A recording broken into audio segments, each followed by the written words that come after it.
একটি স্বরচিত কবিতা, ডিমের কুসুম।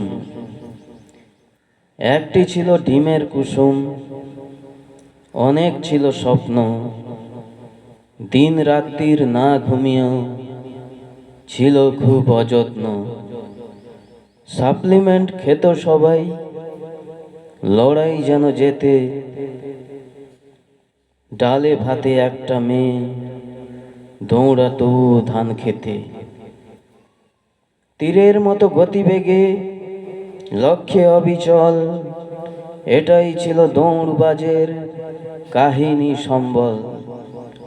ইংলিশে সে ফ্লুয়েন্ট তো নয়, উড়ন্ত বাজ পাখি, বাজলে বাঁশি পগার পার, পলক ফেলা আঁখি। সে ছিল এক বাজ পাখি, আসলে দৌড়বাজ, প্রস্ফুটিত সেই কুসুমেই হিমা দাসের সাজ।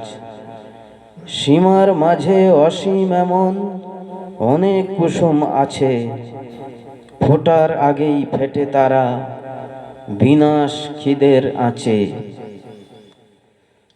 খুব সাধারণ একটি কুসুম, অসাধারণ গল্প, গ্রামে গঞ্জে বসত ওদের, নয় সে মোটেই অল্প।